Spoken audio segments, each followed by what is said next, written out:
আলহামদুলিল্লাহ, সর্বপ্রথম মহান রব্বুল আলামিনের দরবারে অসংখ্য অগণিত শুকরিয়া যে মহান রব্বুল আলামিন আমাদেরকে অত্যন্ত ভালোবেসে মহব্বত করে পবিত্র জুমার দিনে আল্লাহ পাকের করে আসার বসার তৌফিক দান করেছেন। যে মহান রব্বুল আলামিন আমাদেরকে জুমার নামাজ আদায়ের উদ্দেশ্যে আল্লাহ পাকের করে আসার বসার তৌফিক দান করেছেন, সেই মহান রব্বুল আলামিনের দরবারে অন্তরের অন্তঃস্থল থেকে কালিমাতুশ শুকর আদায় করে সকলেই বলে আলহামদুলিল্লাহ। লক্ষ কোটি দুরুদ ও সালাম আকায়ে নামদার তাজদারে মদিনা নবী মুহাম্মদুর রাসূলুল্লাহ সাল্লাল্লাহু আলাইহি ওয়াসাল্লামের উপর। আমরা পবিত্র জুমার নামাজ আদায় করার উদ্দেশ্যে আসছি মসজিদে। এটা আল্লাহ পাকের বহুত বড় ইহসান, ফজল ও করম। আল্লাহ পাক আমাদেরকে এখনো হায়াতে বাঁচিয়ে রেখেছেন, সুস্থ রেখেছেন, ইবাদত করার এখনো সুযোগ আছে। এজন্য হায়াতের জীবনকে আমরা কদর করি, সময়কে মূল্যায়ন করি। আমরা গত কয়েক সপ্তাহ ধারাবাহিকভাবে, যেহেতু রবিউল আউয়াল মাস, রসুলের আগমনের মাস, সেই হিসাবে রসুলের সিরাত সম্পর্কে আমরা আলোচনা শুনতেছিলাম। সেই ধারাবাহিকতায় আজকেও রসুলের সিরাতুন নবী সাল্লাল্লাহু আলাইহি ওয়াসাল্লাম সম্পর্কে আমরা আলোচনা শুনব। আমাদের সকলকে আল্লাহ পাক রব্বুল আলামিন ইখলাসের সাথে বলার এবং শোনার, আমলের নিয়তে বলার এবং শোনার তৌফিক দান করুন। সকলে বলি আমিন। আমরা যতক্ষণ সময় আলোচনা শুনব, মনোযোগের সাথে শুনব, অন্তরের কান দিয়ে শুনব।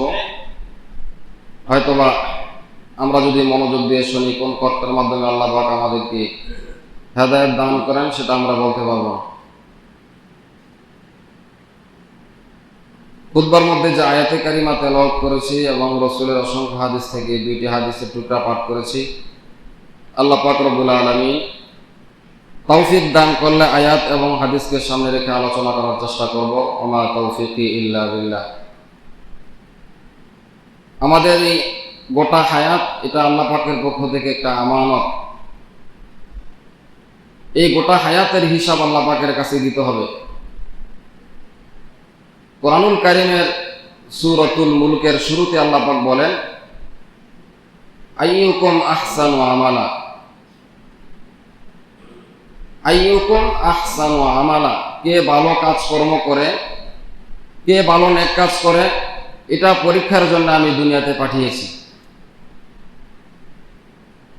দুনিয়াতে আমাদেরকে পাঠানোর একটাই উদ্দেশ্য, যে আমরা আল্লাহ পাকের গোলামি করব, আল্লাহ পাকের দাসত্ব করব। আমরা সকলে আল্লাহ পাকের গোলাম, এটা আমাদের সবচেয়ে বড় পরিচয়। আমরা মুমিন, আমরা ইমানদার, আমরা মুসলমান। আমাদের কি করণীয়, কি বর্জনীয়, এগুলো আমাদের জানা থাকা উচিত। একজন মুসলমান হিসাবে আমাদের কি করণীয়, কি বর্জনীয়, আমরা কাকে অনুসরণ করব, কাকে অনুসরণ করলে আমরা জান্নাতের পথে চলতে পারবো। আল্লাহ পাক রব্বুল আলামিন এই পৃথিবীতে লক্ষাধিক নবী রাসূল পাঠিয়েছেন। প্রত্যেক নবীর দুনিয়াতে পাঠানোর উদ্দেশ্য একটাই, একটা হলো কিতাবুল্লাহ আর একটা হলো রিজালুল্লাহ। আল্লাহ পাক প্রত্যেক জামানায় রিজালুল্লাহর পাশাপাশি কিতাবুল্লাহ পাঠিয়েছেন, কিতাব দিয়েছেন। আবার সেই কিতাবকে বুঝানোর জন্য উম্মতকে নবীও পাঠিয়েছেন, রসুলও পাঠিয়েছেন। শুধু কিতাব দুনিয়াতে প্রেরণ করেন নাই। তো নবীদের নবুয়তের যে দরওয়াজা, আমার আপনার পয়গম্বর মুহাম্মদুর রাসূলুল্লাহ সাল্লাল্লাহু আলাইহি ওয়াসাল্লামের মাধ্যমে আল্লাহ পাক রব্বুল আলামিন নবুয়তের দরওয়াজাকে তালা লাগিয়ে দিয়েছেন। কিয়ামত পর্যন্ত আর কোনো নবী দুনিয়াতে আসবে না। এটাকে বলা হয় খতমে নবুয়ত। নবুয়তের ধারাবাহিকতা আমার আপনার পয়গম্বরের মাধ্যমে আল্লাহ পাক পরিসমাপ্ত করেছেন। তবে নবী বলে গিয়েছেন যে আমি দুনিয়া থেকে বিদায় নিয়ে যাওয়ার পরে আরো অনেক মিথ্যা নবী দাবি করবে, শেষ নবী দাবি করবে, এরকম সংখ্যা প্রায় 30-এর উপরে চলে গেছে। তো নবী সর্বশেষ নবী, নবীজি বলেছেন আনা খাতামুন নাবিয়্যিন লা নাবিয়্যা বা'দি, আমি হলাম সর্বশেষ পয়গম্বর, সর্বশেষ নবী, আমার পরে আর কোন নবী দুনিয়াতে আসবে না। যদি আসতোই, নবী তো বলেছেন লাউ কানা বা'দি লাকানা ওমর, যদি আমার পরে আল্লাহ পাক এই পৃথিবীতে কাউকে নবী হিসাবে প্রেরণ করতেন তাহলে ওমরকে নবী হিসাবে পাঠাইতেন। যেহেতু আমার আপনার পয়গম্বরের মাধ্যমে আল্লাহ পাক এই নবুয়তের দরওয়াজাকে বন্ধ করে দিয়েছেন, খতম করে দিয়েছেন, কিয়ামত পর্যন্ত আর কোন নবী দুনিয়াতে আসবেন না। তবে হ্যাঁ, আমরা সকলেই জানি কিয়ামতের পূর্বে ঈসা আলাইহিস সালাতু ওয়াস সালাম দুনিয়াতে আসবেন। তিনি নবী হিসাবে আসবেন না, তিনি উম্মত হিসাবে দুনিয়াতে আগমন করবেন। তো নবুয়তকে আল্লাহ পাক খতম করে দিয়েছেন আমার আপনার পয়গম্বর মুহাম্মদুর রাসূলুল্লাহ সাল্লাল্লাহু আলাইহি ওয়াসাল্লামের মাধ্যমে। কিয়ামত পর্যন্ত আর কোনো নবী আসবে না। তাহলে আমরা কাকে অনুসরণ করব? আমরা তো নবী পাইব না। আমাদের বদনসিব, আমরা নবী পাই নাই, নবী পাবো না, কোন সাহাবায়ে কেরামকে পাই নাই, পাবো না। তাহলে আমরা কার অনুসরণ করব? আল্লাহ পাক কোরআনুল কারীমের মধ্যে সেটাই বলেছেন, ইন্নাল্লাহা ইয়া'মুরুকুম আন তু'আদ্দুল আমানাতি ইলা আহলিহা,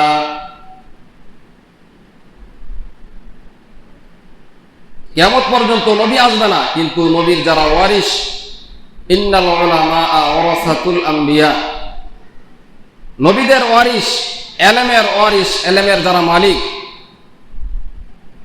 নবীদের ইলমে ওয়াহির যারা ধারক বাহক, উম্মতের ওলামায়ে কেরাম, তাদেরকে যদি অনুসরণ করা হয় তাহলে নবীকে অনুসরণ করা হবে। রাইসুল মুফাসসিরিন আব্দুল্লাহ ইবনে আব্বাস রাদিয়াল্লাহু তাআলা তিনি বলেন যে তোমরা যারা নবী না পাবে, যারা নবী না পাও, যারা নবী পাবে না, তারা কার অনুসরণ করবে? তারা যদি উম্মতের ওলামায়ে কেরামকে অনুসরণ করে তাহলে নবীকে অনুসরণ করা হবে। বলি সুবহানাল্লাহ। উম্মতের হক্কানি ওলামায়ে কেরামকে অনুসরণ করে ওই পথে চললে তারা সোজা জান্নাতে চলে যাবে। বলি সুবহানাল্লাহ। নবীজির সাহাবী হযরত আবু হুরায়রা রাদিয়াল্লাহু তাআলা তিনি বলেছেন কিয়ামত পর্যন্ত আর কোন নবী দুনিয়াতে আসবে না। নবুয়তের দরজাকে আল্লাহ পাক বন্ধ করে দিয়েছেন। সাহাবায়ে কেরাম কিয়ামত পর্যন্ত আসবে না। তবে উম্মত যদি উম্মতের শ্রেষ্ঠ জাতি উলামায়ে কেরামকে অনুসরণ করে, উম্মতের উলামায়ে কেরামের সাথে সুসম্পর্ক রাখে, ভালো সম্পর্ক রাখে, তাহলে তারা সোজা জান্নাতে চলে যাবে। তবে হক্কানি উলামায়ে কেরাম হতে হবে, উলামায়ে হক হতে হবে। প্রতিটা জিনিসের মধ্যেই ভেজাল আছে। তো যেটা বলতেছিলাম, আমার আপনার পয়গম্বর মুহাম্মদুর রাসূলুল্লাহ সাল্লাল্লাহু আলাইহি সাল্লামকে অনুসরণ ছাড়া আমরা জান্নাতে যাইতে পারবো না। তাহলে আমাদের জন্মের শুরু থেকে নিয়ে মৃত্যু পর্যন্ত প্রতিটা জায়গায় নবীর অনুসরণ লাগবে। আমার আপনার পয়গম্বর মুহাম্মদুর রাসূলুল্লাহ সাল্লাল্লাহু আলাইহি ওয়াসাল্লাম তিনি ছিলেন আকাশের মতো বিশাল। কেমন বিশাল? কোন শিশু বালক যদি শ্রেষ্ঠ বালক হিসাবে সে স্বীকৃতি পেতে চায়, সে যদি মুহাম্মদ সাল্লাল্লাহু আলাইহি সাল্লামের বালক মুহাম্মদকে অনুসরণ করে তাহলে সে শ্রেষ্ঠ বালক হয়ে যাবে। কোন যুবক যদি শ্রেষ্ঠ যুবক হতে চায় আর সে যদি যুবক মুহাম্মদুর রাসূলুল্লাহ সাল্লাল্লাহু আলাইহি ওয়াসাল্লামকে অনুসরণ করে তাহলে সে শ্রেষ্ঠ যুবক হয়ে যাবে।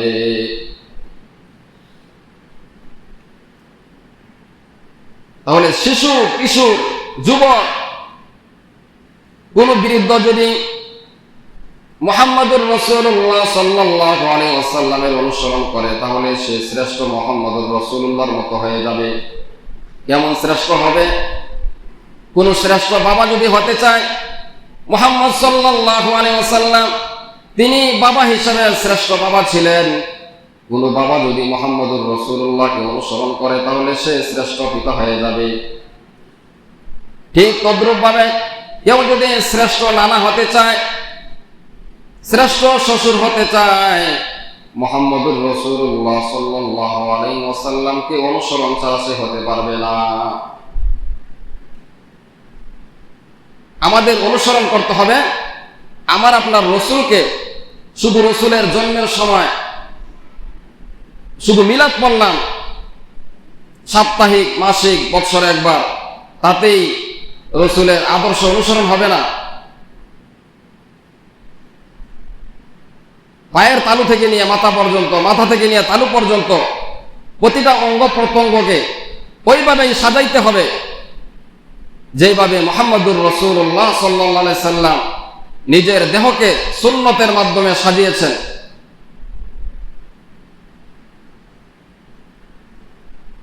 আমার আপনার পয়গম্বর মাথার চুল কিভাবে কাটতেন, কোন জামা গায়ে দিতেন, কিভাবে চলাফেরা করতেন, কিভাবে কথা বলতেন, এসব কিছু আছে না সিরাতের মধ্যে?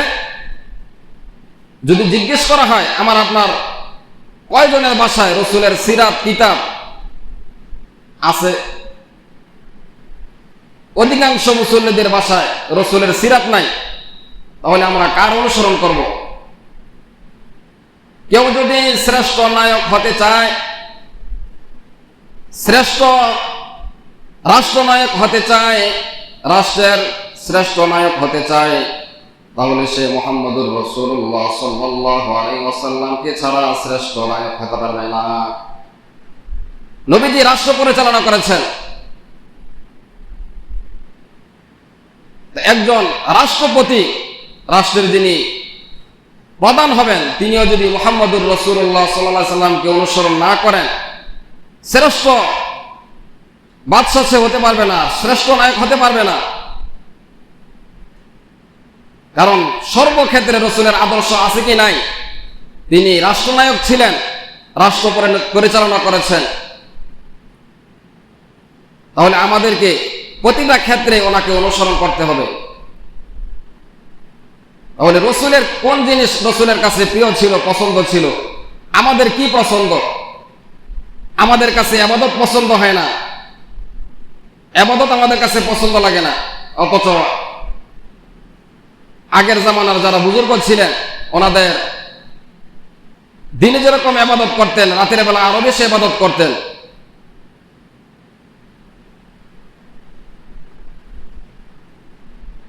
একবার সাহাবায়ে কেরামের সামনে নবীজি বলতেছেন যে আমার কাছে তিনটা জিনিস প্রিয়। হুব্বিবা ইলাইয়া মিনাদ দুনিয়া সালাস। পয়গম্বর সাহাবায়ে কেরামদেরকে বলে, হে আমার সাহাবায়ে কেরাম, আমার কাছে তিনটা জিনিস প্রিয়। হুব্বিবা ইলাইয়া মিনাদ দুনিয়া সালাস, তিন জিনিস আমি রাসূলের কাছে প্রিয়। নবীজি বলেন, এক নম্বর আত্মীব, এক নম্বর আমার কাছে প্রিয় হলো সুগন্ধি। খুশবু আমার কাছে প্রিয়, কারণ খুশবু এটা জান্নাতি নিয়ামত, সুগন্ধি এটা জান্নাতি নিয়ামত। খুশবু আমি রাসূলের কাছে প্রিয়, কারণ খুশবু এটা জান্নাতি নিয়ামত। ইবাদতের মধ্যে খুশবু আছে, নেক কাজের মধ্যে খুশবু আছে, গুনাহের মধ্যে দুর্গন্ধ আছে।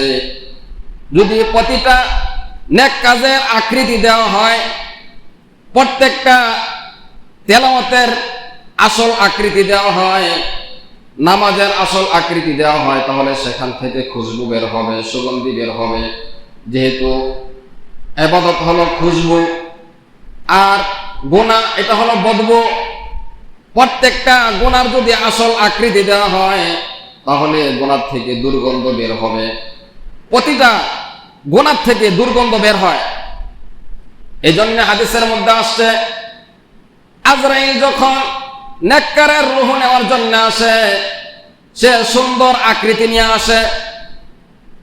সুঘ্রাণযুক্ত রুমাল নিয়ে আসে। আবার যখন কোনো বৎকারের রুহ কবজ করার জন্য আসে, সে ভয়ঙ্কর সরঞ্জামাদি নিয়ে আসে, ভয়ঙ্কর আকৃতিতে আসে। ও প্রতিটা নেক কাজের মধ্যে সুঘ্রাণ আছে, আর প্রতিটা নেক আমলের মধ্যে সুঘ্রাণ আছে, আর বদ আমলের মধ্যে, গুনাহের মধ্যে দুর্গন্ধ আছে। গরু মরার দুর্গন্ধ যেরকম শকুনের নাকে যায়, হিংস্র জানোয়ারের নাকে যায়, হিংস্র জানোয়ারের নাকে গরু মরার দুর্গন্ধ যায়, ঠিক নেক আমলের দুর্গন্ধ এটা জিবরাইল আলাইহিস সালাম শুনেন, ওনার নাকে যায়। সুঘ্রাণের এটাও ওনার নাকে যায়, দুর্গন্ধ এটাও নাকে যায়। এই জন্য বৎকারের রূহ যখন নিয়ে যায়, বলতে থাকে খবিসের রূহ, এটা সে নাক ছিটকাইতে থাকে, নাক বন্ধ করতে থাকে, যে দুর্গন্ধ সহ্য করতে পারতেছি না। তো প্রতিটা নেক কাজের আসল আকৃতি হলো এটা সুঘ্রাণ। যেহেতু নবীজির কাছে খুশবু প্রিয়, এজন্য নবীজির কাছে ইবাদত প্রিয় ছিল। রাতের বেলা নবীজি লম্বা সময় নামাজে দাঁড়িয়ে নামাজ আদায় করতেন। আম্মা জান আয়েশা বলেন, পয়গম্বর রাতের বেলা এত লম্বা সময় দাঁড়িয়ে নামাজ আদায় করতেন, নামাজে দাঁড়িয়ে থাকার কারণে নবীজির পা মোবারক ফুলে যেত। এত লম্বা সময় নামাজে দাঁড়িয়ে থাকতেন, নামাজে দাঁড়িয়ে থাকতে থাকতে নবীজির পা মোবারক ফুলে যেত। আল্লাহ পাক রব্বুল আলামিন আয়াত নাযিল করে বললেন, ইয়া আইয়ুহাল মুযাম্মিল কুমিল লাইলা ইল্লা কলিলা ইয়া আইয়ুহাল মুদ্দাসসির কুম ফাআনজির। হে পয়গম্বর, রাতের বেলার নামাজের অনেক ফজিলত, এজন্য আপনি সারা রাত্রি দাঁড়িয়ে নামাজ পড়েন। আপনি আপনার পায়ের দিকে তাকিয়ে দেখেন, আপনার পা মোবারক ফুলে গেছে। আপনি এত লম্বা সময় নামাজ পড়তে হবে না, কিছু সময় আপনি আপনার শরীরকে, ক্লান্ত শরীরকে আপনি আরাম দেন, বিশ্রাম করেন, আবার কিছু সময় কোরআন তেলাওয়াত করেন, আবার কিছু সময় নামাজ আদায় করেন। লম্বা সময় সারা রাত্রি আপনি নামাজে দাঁড়িয়ে থাকবেন না, আপনি সারা রাত নামাজ পড়তে হবে না। আপনি দেখেন না আপনার পা ফুলে যাইতেছে, আপনার শরীরে তো একটা হক আছে। তো নামাজ নবীজির কাছে প্রিয়, এই জন্য কি নবীজি সারা রাত নামাজ আদায় করেন। হুব্বিবা ইলাইয়া মিনাদ দুনিয়া সালাস, তিনটা জিনিস নবীজির কাছে প্রিয়। এক নম্বর হলো আতিব, সুগন্ধি। দুই নম্বর হলো নামাজ। নবীজি বলেন, ও জুইলাত কুররাতু আইনি ফিস সালাত, দুই নম্বর প্রিয় হলো আমার কাছে নামাজ। নামাজের মাধ্যমে আমার চোখের শীতলতা অনুভব হয়, নামাজ আদায় করলে আমার চোখের শীতলতা হয়, এজন্য আমি লম্বা সময় নামাজ আদায় করি। এজন্য উম্মত, এখান থেকে শিক্ষণীয় হলো উম্মতের কাছে ওই জিনিসগুলো প্রিয় হতে হবে। আমাদের কাছে কি এগুলো প্রিয়? আমাদের কাছে যখন রাত্র শুরু হয়ে যায়, গুনাহের রাজ্য শুরু হয়ে যায়, গুনাহ শুরু হয়ে যায়, রাত যত গভীর হয় গুনাহ তত বাড়তে থাকে। যুবকেরা গুনাহ করতে থাকে, গুনাহে ব্যস্ত। অথচ আগের জামানার বুজুর্গরা রাতের বেলা ইবাদতে কাটাইছে, আর আমরা গুনাহ করে করে কাটাই। যার কারণে আমরা ফজরের সময় মসজিদে জামাতের সাথে নামাজ আদায় করতে পারি না, সারা রাত গুনাহের মধ্যে কাটাই। তাহলে ফজরের নামাজ কেমনে জামাতে পড়বো? এটা আল্লাহর গোলামের কাজ নয়।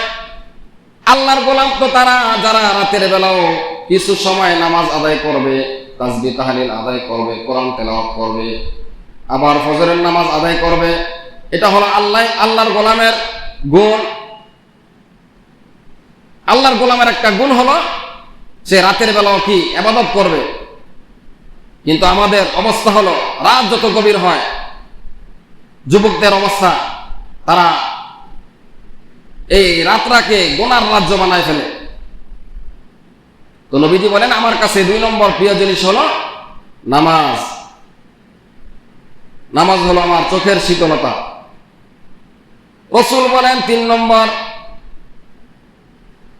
আমার কাছে পছন্দ হলো আন-নিসা, মহিলা আমার কাছে প্রিয়, নারী আমার কাছে প্রিয়। কি হিসাবে? মেয়ে হিসাবে নারী আমার কাছে প্রিয়, মা হিসাবে নারী আমার কাছে প্রিয়, স্ত্রী হিসাবে নারী আমার কাছে প্রিয়। আমরা যে প্রিয় মনে করি এটা সে প্রিয় নয়। মা হিসাবে, মেয়ে হিসাবে, স্ত্রী হিসাবে নারীকে মহব্বত করতে হবে, ভালোবাসতে হবে। অবৈধ ভালোবাসা নয়। যেহেতু নারী দুর্বল, এজন্য নারীর অধিকার বেশি, পুরুষের আকল বেশি, জ্ঞান বেশি, এজন্য পুরুষের মর্যাদা বেশি। আল্লাহ পাক বলেছেন, আর রিজালু কাওয়ামুনা আলান নিসা, মহিলাদের উপরে পুরুষের কর্তৃত্ব আল্লাহ পাক দিয়েছেন। পুরুষের মর্যাদা বেশি আর নারীর অধিকার বেশি। অথচ আমাদের সমাজে স্লোগান দেওয়া হয় সমান অধিকারের জন্য। ইসলাম দিয়েছে অগ্রাধিকার, আমরা চাই সমান। এটা কি অধিকার হলো? ইসলাম তো সবচেয়ে বেশি নারীকে অধিকার দিয়েছে সর্বক্ষেত্রে। তো নবীজির কাছে তিনটা জিনিস প্রিয়। এক নম্বর হলো আত্মীয়, সুগন্ধি, খুশবু। 2 নম্বর নামাজ। 3 নম্বর মহিলা, নারী, মা হিসাবে, স্ত্রী হিসাবে, মেয়ে হিসাবে তারা মহব্বতের পাত্র, তাদেরকে মহব্বত করতে হবে। সাহাবাই কেরাম সামনে উপস্থিত সিদ্দিক আকবর রাদিয়াল্লাহু তাআলা, তিনি বললেন, পয়গম্বরের কাছে 3টা জিনিস প্রিয়, আমি আবু বকর সিদ্দিকের কাছেও 3টা জিনিস প্রিয়। সিদ্দিক আকবর বলেন, হুব্বিবা ইলাইয়া মিনাদ দুনিয়া সালাস, আমি আবু বকরের কাছে 3টা জিনিস প্রিয়।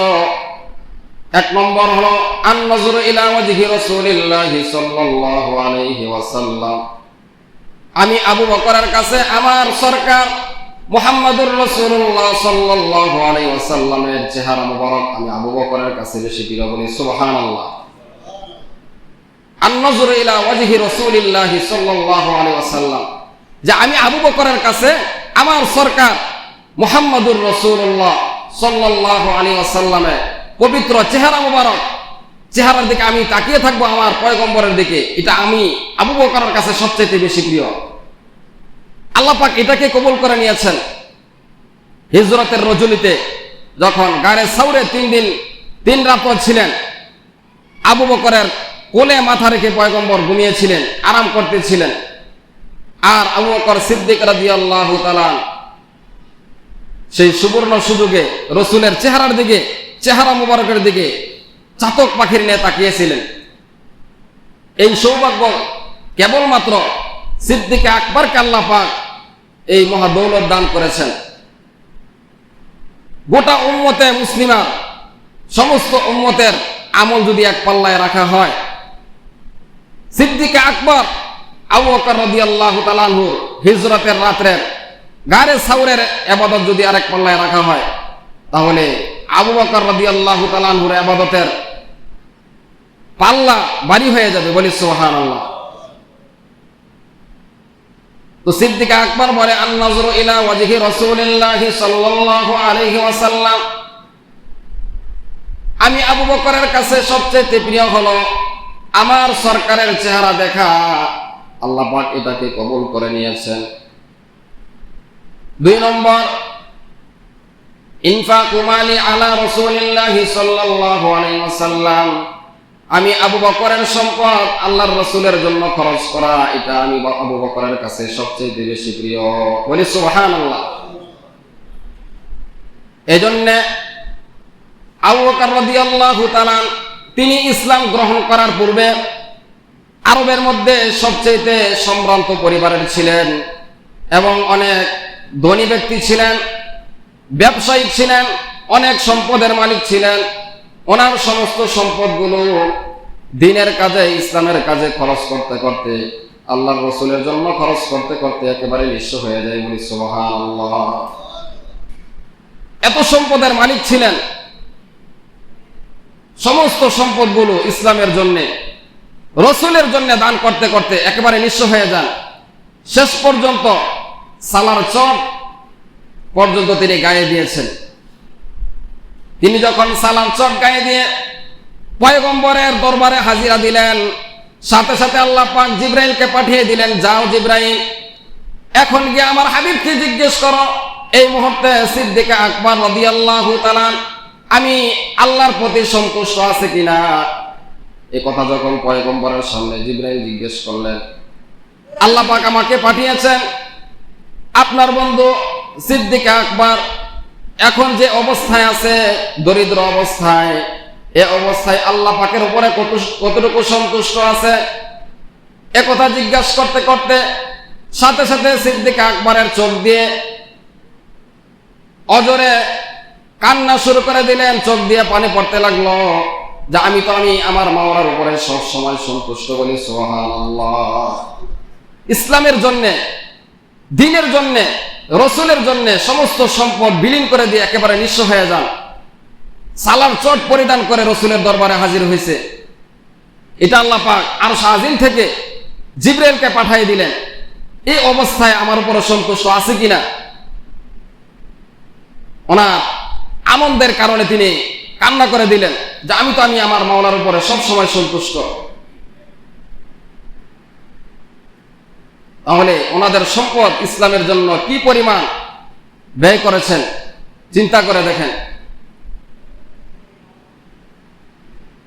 এই জন্য সিদ্দিক আকবরের কাছে 2 নম্বর পছন্দ হলো ইনফাকু মালি আলা রাসূলিল্লাহি সাল্লাল্লাহু আলাইহি ওয়াসাল্লাম। সিদ্দিক আকবর বলে আমার সম্পদ আল্লাহর রাসূলের জন্য, দ্বীনের জন্য খরচ করা এটা আমার কাছে 2 নম্বর প্রিয় জিনিস। এগুলো কি আমাদের কাছে প্রিয় জিনিস? আমাদের কাছে কি এগুলো প্রিয়? যদি আমাদের কাছে এগুলো প্রিয় হয়, পছন্দ হয়, তাহলে আমরা রসুলকে পাবো না, সিদ্দিক আকবরকে পাবো না, আসবে না। যদি আমাদের কাছে এগুলো প্রিয় হয়, তাহলে হাসরের ময়দানে সিদ্দিক আকবরের সাথে আল্লাহ পাক আমাদেরকে জান্নাতে উঠাইবেন, বলি সুবহানাল্লাহ। যেহেতু আবু হুরায়রা রাদিয়াল্লাহু তাআলা আনহু বলেছেন,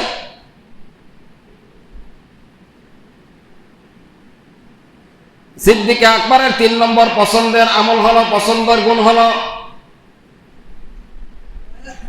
তিনি বলতেছেন ইয়া রাসূলুল্লাহ আপনার কাছে 3টা জিনিস প্রিয়, এর মধ্যে একটা হলো আন-নিসা, নারী আপনার কাছে প্রিয়। ওগো সরকার আপনার কাছে 3টা জিনিস প্রিয়, এর মধ্যে একটা হলো নারী আপনার কাছে প্রিয়। আমার 3 নম্বর পছন্দ হলো আমার একটা কন্যা আছে আয়েশা রাদিয়াল্লাহু তাআলা আনহা। আমার মনে চায়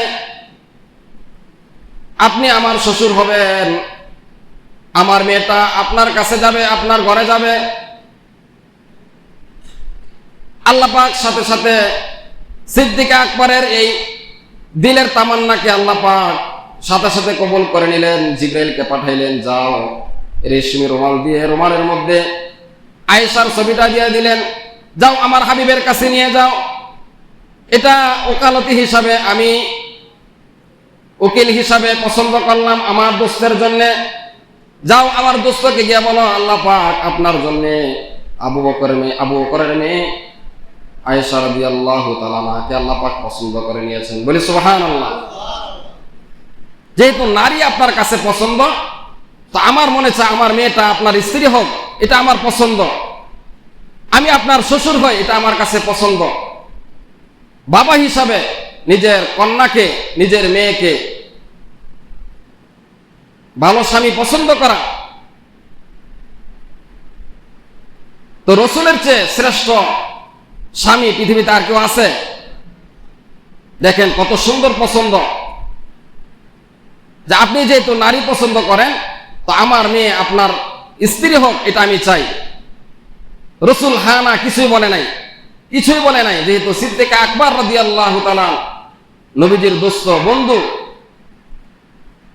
কিছুই বলেন নাই। কিন্তু আল্লাহ পাক আরশের মালিক এটাকে শুনে ফেলেছেন, জিবরাইলকে পাঠিয়ে দিলেন সাথে সাথে, যাও এটা নিয়ে আমার হাবিবকে দেখাও যে আল্লাহ পাক আপনার জন্য এটাকে স্ত্রী হিসাবে আপনার পছন্দ করে নিয়েছেন। সুবহানাল্লাহ। এই ছিল সাহাবাই কেরামের পছন্দ। কারণ বাবা হিসাবে উত্তম স্বামী পছন্দ করা, ফাজফার বিজাতিদ দ্বীন, তোমরা দিন দেখে পাত্র পছন্দ করো, অথচ আমাদের সমাজে এগুলো দেখি না। নবীজি বলেছেন তুনকাহুল মারআতু লিআরবাঈন, মানুষ সাধারণত কয়েকটা জিনিস লক্ষ্য করে বিবাহ শাদী দেয়।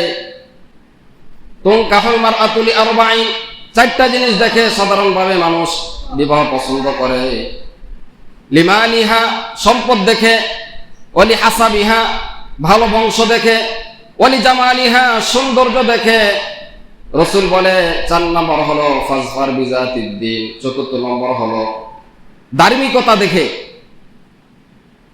তো নবীজি বলেছেন যে তোমরা সাধারণত মানুষ এগুলো দেখে পছন্দ করে, কিন্তু তোমরা দিনকে পছন্দ দাও, দিনদারিত্ব পছন্দ দাও। যে ফ্যামিলিতে দিনদারিত্ব আছে, নামাজ আছে, পর্দা আছে, ফ্যামিলির সবাই নামাজি, ছেলেটা নামাজি, এমন জায়গায় তোমাদের মেয়েটাকে পছন্দ করো। অথচ আমাদের দেখা যায় গুনার রাজ্যে নিজের কন্যাটাকে দিই, যেখানে কোনো নামাজ নাই, শুধু সম্পদ দেখে মেয়েটাকে দিয়ে দিই। এই সম্পদের লোভ আমার আপনার জন্য কাল হয়ে দাঁড়ায়। শুধু সম্পদের সুখ আসে না, সেই ফ্যামিলিতে দিন থাকতে হবে, ইসলাম থাকতে হবে। আমরা কি এগুলো প্রাধান্য দেই না? অথচ নবীজি বলেছেন ফাজফার বিজাতিদ দ্বীন, যদি সম্পদ নাও থাকে, সুন্দর একটু কমও হয়, তারপরও তোমরা ধার্মিকতা দেখো। যদি দিন থাকে, মেয়েটা কোরআন পড়তে পারে, ছেলেটা কোরআন পড়তে পারে, ছেলে কোনো নেশায় আসক্ত নাই, এমন ছেলের কাছে তোমরা দাও তোমার মেয়েকে। দিনদারি পরিবেশে দাও। যদি গুনাহের রাজ্যে দিয়ে দেয়, যেখানে বেপরদা গুনাহ, তাহলে আমার মেয়েটাও তো তাদের মতো হয়ে যাবে। এজন্য তোমরা দিনকে প্রাধান্য দাও।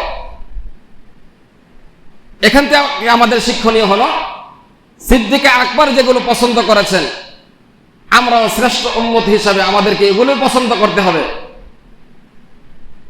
যেহেতু হাদিসে নবীজি বলেছেন যে আমি রাসূল যদি তোমাদের কাছে সবচেয়ে বেশি প্রিয় না হতে পারি, তাহলে তোমরা মুমিন হতে পারবে না।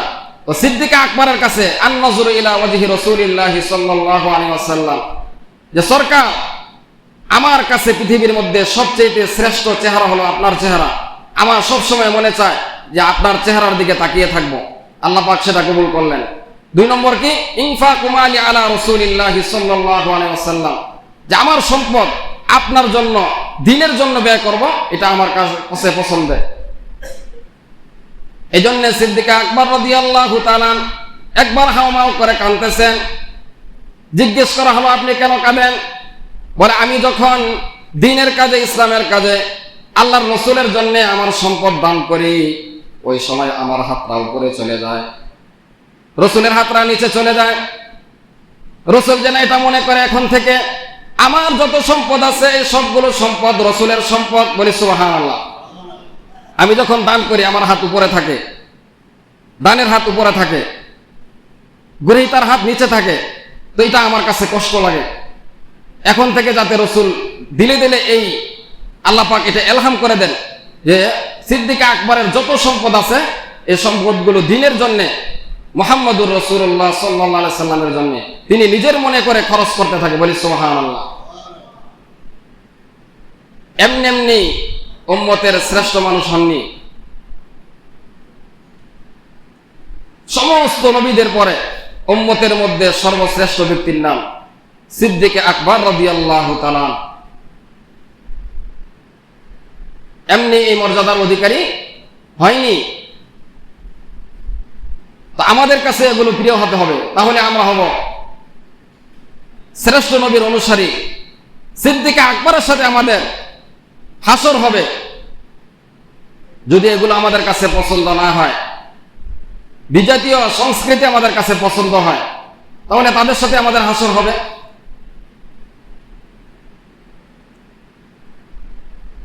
সিদ্দিক আকবরের এই কথা শোনার পর ফারুক আযম রাদিয়াল্লাহু তাআলা তিনি সেখানে ছিলেন।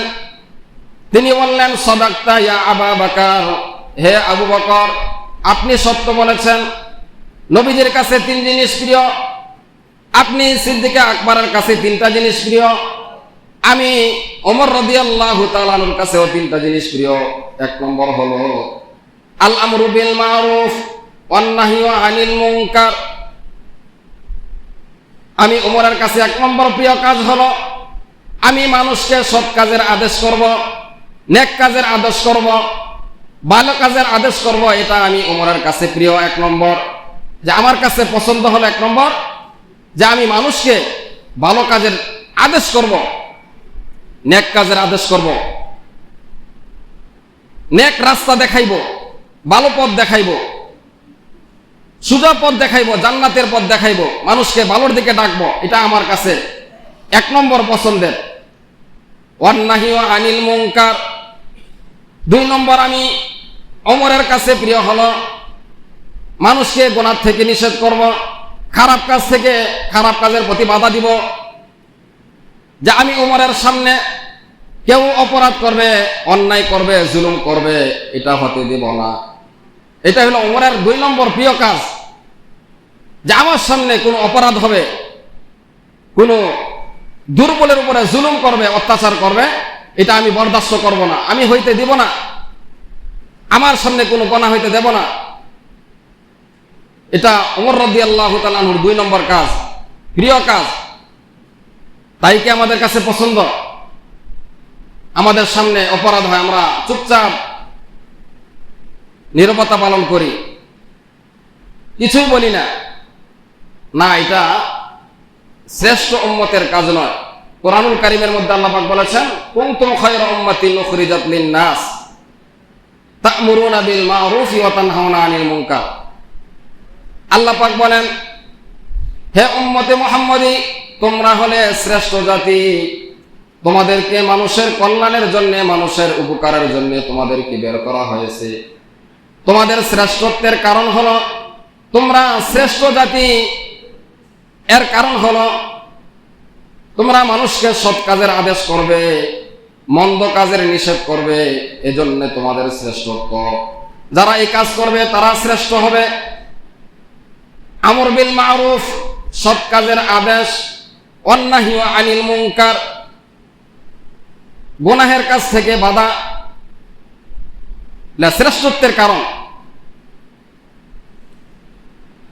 তো ফারুক আজম রাদিয়াল্লাহু তাআলা ওনার কাছে এক নম্বর হলো সৎ কাজের আদেশ করা, ভালো কাজের আদেশ করা, এটা ওনার কাছে প্রিয়। খারাপ কাজ থেকে নিষেধ করা, ওনার সামনে খারাপ কাজ করতে বাধা দেওয়া, এটা ওনার কাছে প্রিয়। তিন নম্বর আস-সাওবুল খালিক। তো ওমর রাদিয়াল্লাহু তাআলা বলেন যে আমার কাছে তিন নম্বর প্রিয় কাজ হলো যে পুরাতন জামা আমি গায়ে দিব, এটা আমার কাছে প্রিয়। কারণ আমি যদি নতুন জামা গায়ে দেই, হাসরের ময়দানে আল্লাহ পাক জিজ্ঞেস করে যে হে ওমর, তুমি খলিফাতুল মুসলিমিন, রাষ্ট্রের দায়িত্ব পাওয়ার কারণে, আদা জাহানের খলিফা হওয়ার কারণেই তো তুমি তোমার গায়ে দামি জামা তুমি গায়ে দিয়েছো, তাহলে আমি রব্বুল আলামিনের কাছে কি জবাব দিব? এজন্য ওমরের কাছে আস-সাওবুল খালিক, পুরাতন জামা, এটা ওনার কাছে প্রিয়। এজন্য তিনি পাওয়া যায় যে 18টা ছিলি জামার মধ্যে এমন জামা গায়ে দিতেন। সুবহানাল্লাহ। একজন আদা জাহানের বাদশা, অর্ধ পৃথিবীর বাদশা, তিনি 18 জামা গায়ে দিতেন আখিরাতের ভয়ে, জাহান্নামের ভয়ে।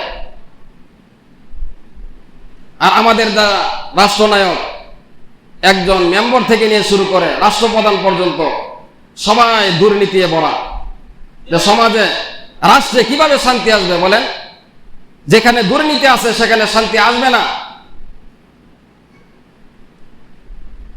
এজন্য কেউ যদি শ্রেষ্ঠ রাষ্ট্রনায়ক হতে চায়, সাহাবায়ে কেরামদেরকে অনুসরণ করতে হবে, রাসূলকে অনুসরণ করতে হবে, তখনই শান্তি আসবে। নিজেদের বানানো এই গণতন্ত্র দিয়ে, এই পুঁজিবাদী দিয়ে, এগুলো দিয়ে শান্তি আসবে না। কোরআনের আইন ছাড়া কখনো শান্তি আসবে না, হইতে পারে না। শুধু আমরা মনে মনে শান্তি চাই যে দেশে সবকিছুর দাম, দ্রব্যমূল্যের দাম কমে যাক, সমাজে শান্তি হোক। শান্তি হইতেছে? যতই দিন যাচ্ছে ততই জুলুম, অত্যাচার, জিনা, ব্যভিচার, মারামারি, এগুলো আরো বাড়তেছে। এমনকি জাহিলিয়াতের জামানাকে ওখানে হার মারাইতেছে। এমন এমন ঘটনা আমাদের সমাজে, আমাদের দেশে প্রতিনিয়ত আমরা পত্রিকায় দেখি। এর কারণ হলো আমরা কোরআন থেকে, কোরআনী শাসন থেকে আমরা অনেক দূরে, যার কারণে আমাদের সমাজের এই অবস্থা। যদি আমরা সমাজে শান্তি চাই তাহলে কোরআনের বিকল্প কোনো রাস্তা নাই, কোরআনকেই অনুসরণ করতে হবে, আল্লাহ পাকের বিধানকে অনুসরণ করতে হবে।